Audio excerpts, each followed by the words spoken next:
With the lead up to the final week, the highs and lows of Love Island aren't slowing down. Hey everyone, I'm Philip and this is Love Island, the Daily Graft. Well, it has been quite a mix of highs and lows in the villa over the last couple of episodes, so we want to talk about all the good stuff that happened and all of the not so good stuff that happened, including one of my favourite islanders leaving the villa. We've had some really fun challenges over the last few episodes. One of my favourite was the girls' secret challenge to win a prize for the villa. The girls individually had to get each one of the boys to complete a task in order for them to win the prize. Another great challenge in the last couple of episodes was where the islanders had to rate the islanders based on certain categories, and it had to match what America thought of them. The girls were up first to rank the boys. My favourite part of this whole challenge was just seeing Carrington get rinsed by the public. The first ranking, the girls had to rank the best to worst boyfriend. Caleb was ranked the best, of course, because he is just a stand-up guy, and Carrington was ranked the worst. No surprise there. The girls then had to rank fakest to least fake boy. Once again, Caleb was voted the least fake, and Carrington was voted the most fake. It's just so interesting seeing Caleb and Carrington on other ends because Caleb has played this game in a very stand-up way. He's found a girl he's liked, Justine, and stuck with that. Whereas Carrington has been entirely selfish and gone, I don't care about who I might hurt here, I'm gonna go ahead and pick what best suits me. The boys then had to rank the girls. First off, best girlfriend to worst girlfriend. We had Queen Justine as best girlfriend, and then worst girlfriend was Lakin. The next ranking was most loyal girl to least loyal girl. Of course, Sally was number one, no doubt here because of the way she stood behind Johnny through everything. The least loyal girl was Lakin. I think Lakin got lowest in both of these categories because she's only been in here a few days, so as an audience we don't really know her. She's the easiest one to rank the lowest. The next ranking was most two-faced to least two-faced. The boys picked Justine as the most two-faced and Moira as the least two-faced. Their reasoning around picking Justine as the most two-faced was kind of a cop-out, let's be honest. They were saying she was multifaceted and had lots of different faces, so she couldn't possibly be two-faced. They picked Moira as the least two-faced, but as a viewer I was sitting there thinking, well, this is flipped. Moira is the most two-faced and Justine is the least two-faced, which of course is what the public voted. Moira got really upset and started crying, saying that she felt she was misunderstood. And what's very interesting is Justine was in the confessional and she said, Moira is one of the nicest people I've ever met. I don't know how people could ever call her two-faced. It's always so enlightening what production picked to show the viewers versus what the islanders actually experience in the villa. With Moira, I'd say it's a little bit of gender stereotyping. Because she flip-flopped over her relationships in the villa, it made her come across as a little bit indecisive. If you remember, we also saw her crying to Sally when she was having drama about not being able to find a relationship, when Sally was having real life drama over her relationship with Johnny. It's perhaps her inability to sometimes read the room that people felt that she was a little two-faced. When Moira first came in, I really liked her. I said she was going to be one of my favorites.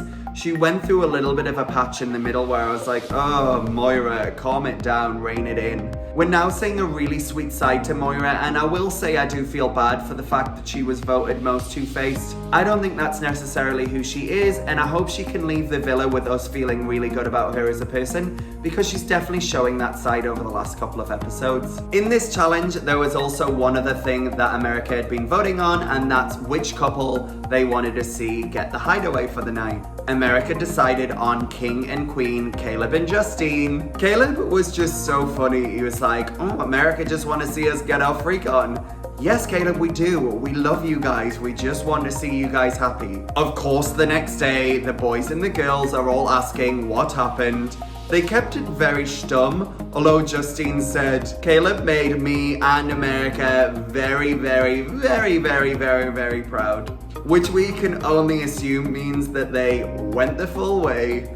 Yes. The big low over the last couple of episodes was the final recoupling, and with it the loss of one of my favourite islanders, Kirsten. In this recoupling, it was the boys' pick. In order, we had Calvin pick and Moira. A relationship I'm really happy about and want to hope that works out. Next up, we had the two strongest couples in the villa pick. We had Johnny pick Sally and then Caleb pick the Queen, Justine. The next pick was the one we were most interested in, and that was Carrington's pick.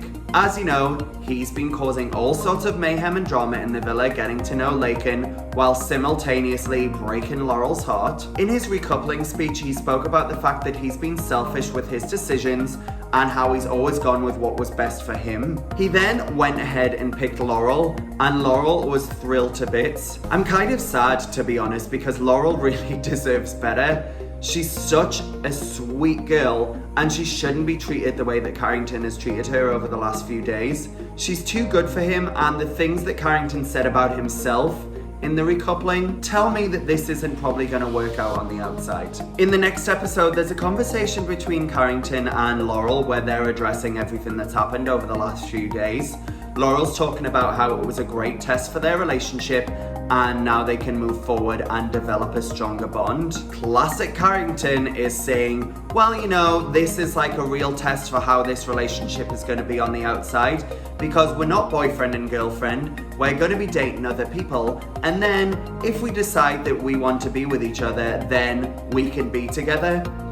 He's basically just allowing it to be open for him to do what the heck he wants on the outside of the villa, and then if he decides to go back to Laurel because she's so lucky, then she should be available to him. All I can hope is that when Laurel leaves the villa and goes back to Alabama, that she watches a show and realizes that she is far too good for Carrington and Carrington needs to do some growing up. He's just not ready for a girlfriend. Period. This left Bennett to pick between the two new girls, Julia and Laken, as well as practically OG Islander Kirsten. Bennett ultimately decided to go ahead and recouple with Laken, which meant we say goodbye to Kirsten. Kirsten was one of my favorite Islanders, and I'm really sad that she's going. The thing I am happy about, and it sounds weird, but I'm happy she's walking out single. The strength that she's shown in the villa, such as being a confidant to Laurel, even though Laurel was paired up with the guy that she was still interested in, Carrington. She mentioned the fact that it speaks really well of her character to be happy for two people, even though it hurts her feelings. And that's totally true. This has been a really good journey for Kirsten. She's gonna go into her next relationship a stronger woman, knowing exactly what she wants, and knowing that she needs to be treated like the absolute queen that she is. In the latest episode, we had one of my favorite moments that happens every season, and that's when the Islanders get to see their parents. Oh, I was a basket case during this. I was weeping so much. Usually what happens on the UK version is the parents come into the villa and they all get to meet in person. Of course, with COVID, this couldn't happen, so they did it virtually via a video meet. Some real highlights for me and the points that I cried the most over. Caleb and Justine. Caleb was talking to his dad and his dad said to him, I'm really proud of you and I'm proud of the way you've shown every guy in America how a man should treat his queen. Oh God, if that didn't make you cry, I mean, Caleb was weeping, Justine was consoling him. It was just a really lovely moment. For me, it just showed the strength of Caleb's character and the strength of the relationship that Caleb and Justine have. Throughout this whole time, Justine's been worried that her family wasn't proud of her, and her mum was on and said how proud she was and how much she loved Caleb and how Caleb reminded her of Justine's dad. Lots of Love Island relationships do fail after the villa, but this is one I truly hope goes all the way. I want to see in a few years the wedding on Instagram. I want to hear about them having babies. They're basically the Brad and Jen of the villa. I mean, that's a bad example because Brad and Jen eventually got divorced, but we all wanted Brad and Jen to work out, and when we see Brad and Jen now, like that recent viral video, we're all like, why can't this work out? This is one of those couples where you're like, I want this to work out so badly. So, Team Jaleb for the win. I also really love the interaction between Johnny and Sally's families. Johnny obviously felt he had a lot of apologizing to do for his behavior in Casa Amor. We saw Johnny really upset after the interaction with Sally's family, mostly because he didn't get to say how he truly felt about Sally, and he felt that the whole conversation revolved around what had happened in Castor Moor. I do truly believe in Johnny and Sally's relationship now. Johnny has proved himself to be a decent stand-up guy, and you can see that his feelings for Sally are entirely genuine. My favourite interaction was, of course, Laurel and Carrington meeting the parents. Well, first off, Carrington's parents were not letting him get away with his behaviour. His dad was very insistent of Laurel being a great match for Carrington, Laurel being a great girl, and that Carrington needed to show her more respect and treat her better. Thank you, Carrington's dad. He needed to hear it from someone he knows and loves, and my hope is that he'll move forward and treat Laurel better for the truly lovely girl that she is. Of course, we saw the interaction between Laurel's parents and Carrington. They didn't let him get away scot-free, but they also were quite kind on him. Laurel's mom and dad spoke about the fact that it really hurt them seeing Laurel so upset, and that Carrington needed to answer for that. Carrington apologized for his behavior, but I kind of feel like Laurel's parents wanted to say more. I don't think that they do approve of this relationship, but because they're Southern, they were very polite and said, look, you know, you've made some mistakes, you learned from them, so let's move forward. Ugh. I think even Carrington's family can see that Carrington's behaved badly, with his dad mentioning, oh yeah, it's nice that you thought beyond yourself for once.